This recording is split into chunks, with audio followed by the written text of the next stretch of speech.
Did you know that up to 93% of communication is nonverbal? That means only 7% of what you say actually comes from the words you choose. Shocking, right? This is where vocal tone becomes a game changer. Your voice can influence how people perceive your message, whether you're giving a presentation, making a sale, or even chatting with friends. Think about this. Studies show that a warm and friendly tone can increase trust by 50%. Imagine walking into a room and instantly capturing everyone's attention, not just because of what you say, but how you say it. That's the power of tone. In this video, we'll dive deep into the importance of vocal tone and explore how you can master it. You'll learn how to discover your unique vocal color, command attention with your voice, and create emotional depth that resonates with your audience. So, whether you want to sound more authoritative in meetings or connect better in everyday conversations, stick around. Your voice is more powerful than you think, and by the end of this journey, you'll know how to use it to your advantage. Let's get started. Chapter 1: The Hidden Power of Vocal Color. Finding your unique voice. Your voice is your fingerprint in public speaking. It's not just about being loud or clear, it's about the unique color of your voice that grabs attention. Did you know that studies show people can identify different emotions just by listening to tone alone? A 2017 study by Yale University found that vocal tone carries up to 38% of the emotional weight in communication. Now, think about this. Have you ever noticed how some speakers can make even simple statements feel profound? That's because they've found their vocal color. Vocal color is the warmth, brightness, or depth that makes your voice stand out. It's personal, and discovering yours is key to becoming a great speaker. Start by recording yourself and listening back. Does your voice feel flat, too high, or overly sharp? Don't worry, many people don't realize what their own voice sounds like. Try experimenting with your pitch and resonance until you find a tone that feels natural, yet powerful. A quick tip: hum for a minute before speaking. Humming helps engage your vocal cords and can warm up your voice, giving it a fuller tone. It's simple but effective. Think of your voice as a musical instrument. Each note can influence how your audience feels. A speaker like Brené Brown uses a warm tone to build trust, while Steve Jobs used a brighter, crisper tone to energize his audience. Finding your vocal color might take some time, but it's worth it. It'll be what people remember about you long after your words have faded. Chapter 2: Command Attention. How to tune your voice for authority. You've probably been told to sound confident when speaking. But here's the truth: authority isn't just about sounding confident. It's about tuning your voice to signal leadership. Research from the University of Illinois suggests that deeper voices are perceived as more authoritative, but there's more to it than just pitch. Commanding attention is about controlling how you speak, not just what you say. One strategy is to use a technique called resonance tuning. Resonance is the richness or depth of your voice. You can enhance this by breathing from your diaphragm. Take a deep breath, filling your belly, not your chest. As you exhale, speak slowly, allowing your voice to resonate from your chest. This adds weight to your words. Another trick is slowing down your speech. Have you noticed how great speakers like Barack Obama take their time? They don't rush their words, and that slow pacing gives them control. It also gives the audience time to digest what they're saying. Speaking at a slower pace with deliberate pauses can make you sound more thoughtful and authoritative. Here's a cool fact: Margaret Thatcher, the former British Prime Minister, underwent vocal training to lower her pitch and slow her speech. It's no coincidence that people started to take her more seriously afterward.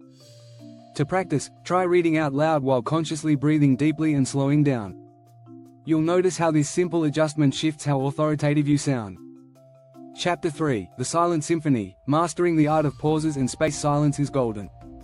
You've heard this saying, right? It's especially true when it comes to public speaking. In fact, a study by the Harvard Business Review found that speakers who use pauses effectively are seen as more charismatic and confident. But oddly, nobody really talks about the power of silence. Here's the thing: your audience needs time to process what you're saying. If you fill every moment with words, their brains don't have a chance to catch up. A well-placed pause gives weight to your message. It's like punctuation in a sentence. Without it, everything feels rushed and overwhelming. Start thinking of your speech like music. Silence is part of the rhythm. Just like how a rest note in music creates anticipation, a pause before or after a key point can build tension or make a point land harder. Pro tip: use a pause before stating an important fact or quote. It signals to your audience that something significant is coming. For instance, when Winston Churchill delivered his famous speech, "We shall fight on the beaches," he used dramatic pauses to let the gravity of his words sink in. That pause created a lasting impact. A simple technique to practice is the 2-second rule. After every important point, pause for at least 2 seconds. It might feel long at first, but to your audience, it gives a moment to reflect. Don't be afraid of silence, it's a powerful tool. In fact, a well-placed pause can say more than words ever could.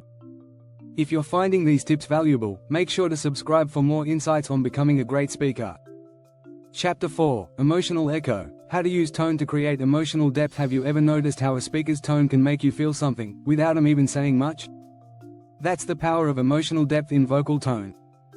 In fact, a study from the University of Southern California found that people were 33% more likely to remember a message if the speaker used a varied emotional tone. Your tone can bring your words to life and create a connection with your audience. Let's take TED speakers as an example. Most of them are masters at using emotional shifts in their voices to keep listeners hooked. They raise their tone when excited and soften it when they want to pull on your heartstrings. It's these little shifts that make their messages feel human and relatable. To create emotional depth in your speech, start by thinking about what you want your audience to feel at each moment. Are you telling a personal story? Lower your tone and slow your speech to create a sense of intimacy. Are you making an urgent point? Use a firmer, more passionate tone to drive it home. Here's a strategy: practice using emotional contrasts. Tell a story or make a point where you intentionally shift between excitement and calmness. This vocal contrast can be as simple as increasing your pitch when describing something exciting and dropping it to a more serious tone when something critical is at stake. As author and speaker Maya Angelou once said, "People will forget what you said, people will forget what you did, but people will never forget how you made them feel." Emotional tone is what helps your words stick with people long after you've stopped talking. When you master it, your speeches will resonate on a deeper level. Chapter 5: From Monotone to Melody. Exercises to add vocal dynamics. A monotone voice can kill even the most brilliant message. No one wants to sound like a robot, yet many speakers unknowingly do just that. Vocal dynamics, the highs and lows, the loud and soft, are what keep your audience engaged. Research from UCLA shows that a speaker's vocal variety can account for up to 23% of listener engagement. That's huge. If you struggle with vocal variety, don't worry, it's something you can train. One great exercise is called pitch pattern practice. Start by reading a paragraph out loud. Now, repeat the same paragraph, but exaggerate your vocal changes. Make the highs higher and the lows lower. Yes, it'll feel ridiculous, but this helps you break out of your comfort zone. Another tip: practice speaking with emotions. Pick a sentence, like, "I can't believe this happened," and say it 5 different ways: angry, happy, surprised, sad, and neutral. Pay attention to how each emotion changes your tone. Doing this regularly will help you naturally add more dynamics to your everyday speaking. If you're not sure how dynamic you sound, record yourself and listen back. Do you sound flat? If so, start focusing on intonation, the rise and fall of your voice. For example, try raising your pitch slightly at the end of a question or dropping it to create a sense of finality. One last tip: use your body to help your voice. Try speaking while standing up and using your hands. Movement often makes your voice naturally more expressive. TED speaker Amy Cuddy emphasizes how power posing and body language can help you project more energy, which also reflects in your vocal tone.